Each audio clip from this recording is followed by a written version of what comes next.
A lenda do Velho Oeste americano, William Henry McCarthy, mais conhecido como Billy the Kid, foi um dos bandidos mais notórios de todos os tempos.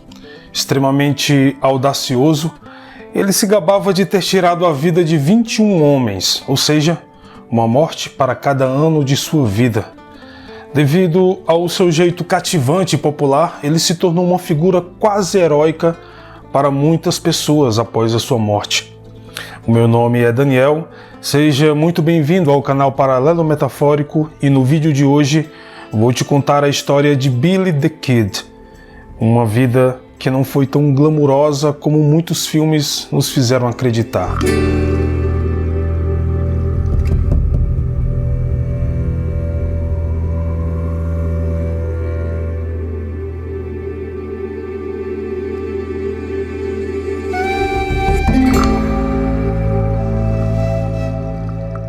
William Henry McCarthy nasceu em 23 de novembro de 1859 em Nova York, mas muitas fontes acreditam que a data correta de seu nascimento seria 17 de setembro do mesmo ano. Durante a Guerra Civil Americana, que começou em 1861, Patrick McCarthy, seu pai, morreu em combate. A sucessão de mudanças que se seguiriam à morte do patriarca empurrou a família McCarthy, composta por Catherine, mãe, Henry e seu irmão Joseph, a se mudarem para o condado de Marion, em Indiana.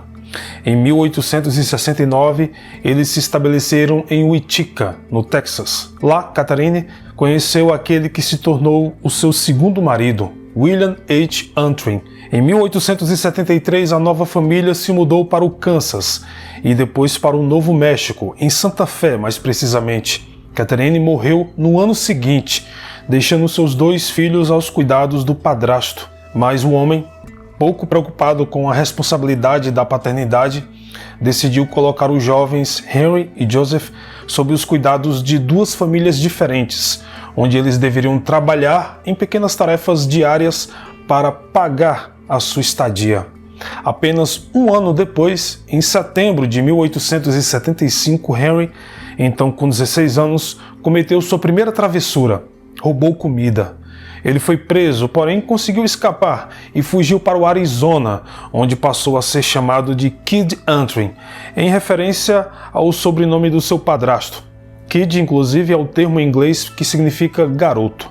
Este seria o início da curta, mas intensa carreira criminosa daquele que mais tarde seria conhecido como Billy the Kid. Foi através de pequenos furtos que o jovem Henry McCarthy se tornou conhecido no ramo do banditismo. Ele teve o cuidado, no entanto, de encobrir seus rastros usando vários pseudônimos, como William Bonner, Henry Antrim, Kid Antrim, William Antrim, entre outros. Em 18 de agosto de 1877, foi uma data que marcou uma virada na vida do futuro Billy the Kid, quando ele estava passando por Fort Grant e parou em um bar local, provavelmente com a ideia de apostar e ganhar algum dinheiro. Ele mal se sentou à mesa e começou a discutir com um ferreiro local chamado Frank Cahill. Este homem era conhecido por ser uma pessoa de pavio curto e todos na localidade tinham medo dele. Inclusive, o próprio Billy the Kid já tinha sido humilhado pelo homem no passado, mas desta vez ele não iria se acovardar e xingou Frank de cafetão. Os dois começaram uma luta corporal, mas a briga estava desequilibrada devido à diferença de altura entre os dois. Billy estava em desvantagem e, usando seu instinto de sobrevivência, conseguiu pegar a pistola de Frank e atirou nele. Atormentado com o que fez, Billy sai do local, monta em seu cavalo e foge. Mas ele foi preso no dia seguinte e levado para a cadeia acusado de assassinato, uma vez que Frank não sobreviveu aos ferimentos e morreu na noite anterior. Sendo assim, aos 17 anos de idade, Billy the Kid matou pela primeira vez, mas aquela não seria a última. Ele seria transferido para a capital por soldados do exército, mas acabou fugindo no meio da noite, roubou uma arma e um cavalo e retornou ao Novo México, mais precisamente para Lincoln County, onde novamente mudou seu nome para William Bonney. Lá, ele foi contratado por um homem chamado L.G. Murphy, dono de um rancho, juntamente com seu sócio, James Dolan. Esses dois homens tinham o monopólio da pecuária e do comércio do município, aproveitando-se da falta de concorrência para inflar os seus preços e lucrar mais. Até que Alexander McSween, um advogado do condado de Lincoln, e John Tunstall, um inglês bastante rico, decidiram criar em 1876 uma empresa concorrente, a J.H. Tunstall Incorporation. Certo dia, enquanto Henry, ou seja, Billy, estava transportando o gado, ele conheceu John Tunstall e uma grande amizade nasceu quase que imediatamente entre os dois. Não demorou muito e Billy abandonou seus patrões para trabalhar para Tunstall. Ele via John como uma figura paterna que nunca teve, colocando o homem em um pedestal, tanto pelos seus valores morais como pelo seu profissionalismo. Mas a guerra pelo monopólio fez com que John fosse assassinado numa emboscada em 18 de fevereiro de 1878 por 4 homens armados enviados pelos antigos chefes de Billy. Foi este evento que desencadeou o que os historiadores chamam de a Guerra do Condado de Lincoln. Devido à falta de eficiência ou mesmo medo de Brady, o xerife local, em punir os responsáveis, o sócio de John Tunstall, Alexander, decide vingar a morte do parceiro e sai em busca dos assassinos dele, reunindo vários capangas sob o nome de reguladores. Eram 10 homens ao todo, entre eles Billy the Kid, que tinha o único propósito de vingar a morte de seu amado chefe. Em 6 de maio de 1878, Billy e os reguladores capturaram 2 dos assassinos de John Tunstall e os executaram 3 dias depois, juntamente com um dos reguladores, que foi acusado de traição. Em 1º de abril do mesmo ano, Brady e seu vice-xerife também foram mortos pelos reguladores, quando eles descobriram que os homens receberam dinheiro de Murphy e James para fazerem vista grossa quanto à emboscada a John Tunstall. Em julho de 1878, esta guerra chegou ao seu clímax, quando o novo xerife, George Papin, assumiu o cargo que foi vago com a morte de Brady. George parecia ter seguido o mesmo caminho do seu antecessor e fez um trato com Murphy e James. Eles organizaram uma caçada a Billy the Kid, que consideravam ser o líder dos reguladores. Em 15 de julho, Billy e seus 14 companheiros visitaram a mansão de Alexander McSween. Ao saber disso, o xerife George e mais 40 homens cercaram a casa e começaram a abrir fogo contra os reguladores. O cerco à mansão durou 5 dias, até que uma tropa da infantaria americana se juntou ao xerife George. Billy e seus homens, incapazes de resistir mais ao ataque adversário, fugiram, enquanto Alexander McSween, se recusando a abandonar a propriedade, foi morto em frente à sua casa.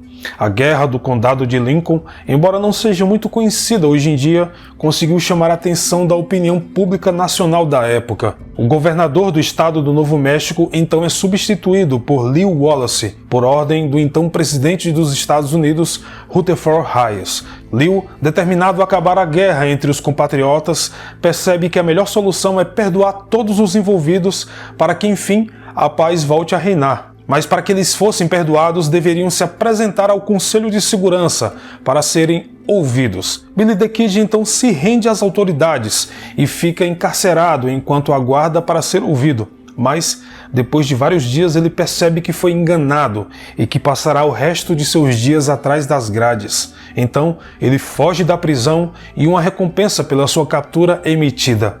Billy se refugia por um tempo na localidade de Fort Sumner, mas como está sendo muito visado por caçadores de recompensas, foge novamente. Ainda em contato com os reguladores, Billy retorna ao condado de Lincoln, quando descobre que um novo xerife assumiu, um homem chamado Pat Garrett, que, segundo dizem, era um velho amigo de Billy, mas ao invés de ser bem recebido, é claro, ele é ameaçado e mais uma vez foge.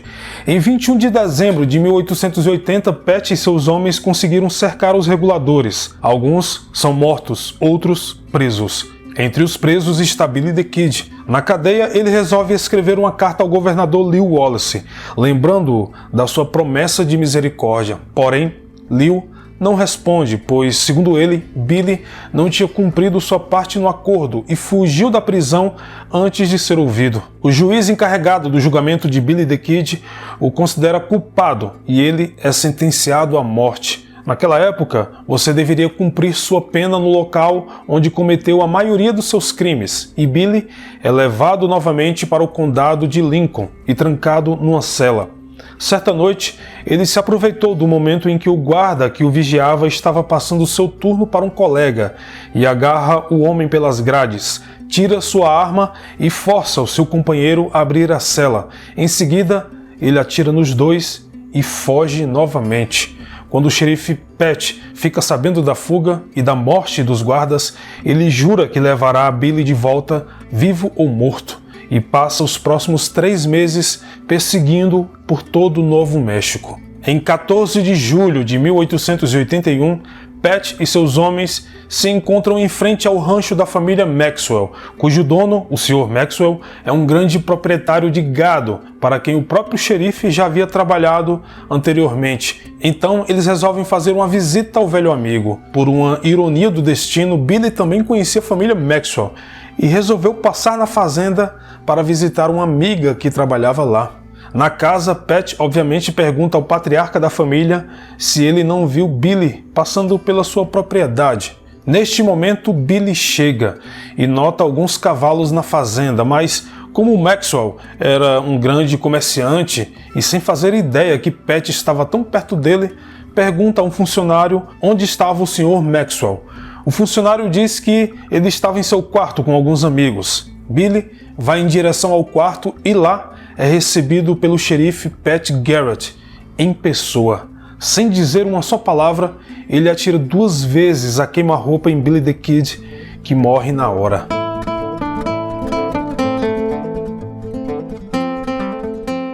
Billy the Kid tinha 21 anos e fez 21 vítimas, uma morte para cada ano de sua vida, como ele costumava se gabar, e foi enterrado no cemitério militar Fort Sumner.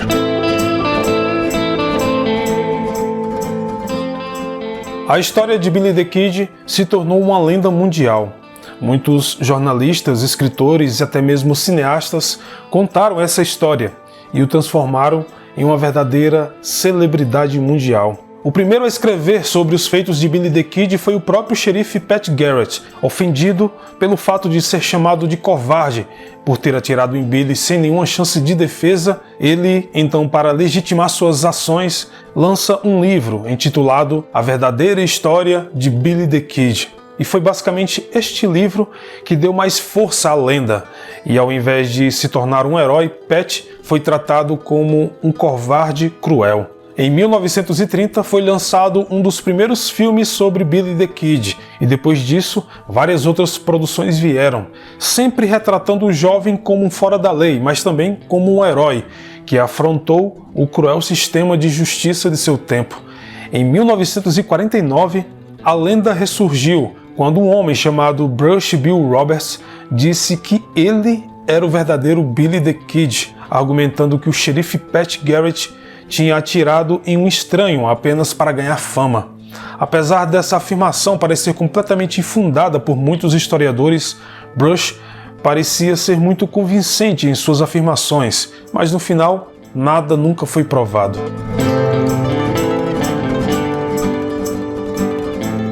A morte do jovem fora da lei continua sendo uma das maiores controvérsias históricas americanas até hoje.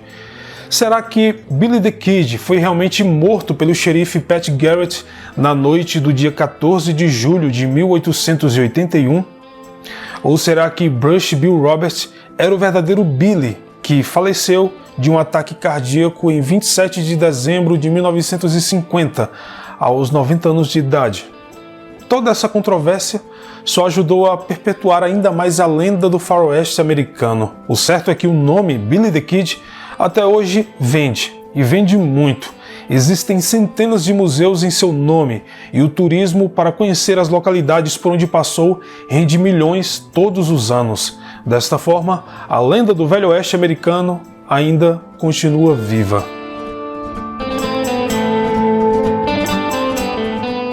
Bom, este foi o vídeo de hoje, espero imensamente que tenha gostado e, como sempre, nos vemos nos comentários e não me esqueça de se inscrever em nosso Instagram, o @paralelometafórico.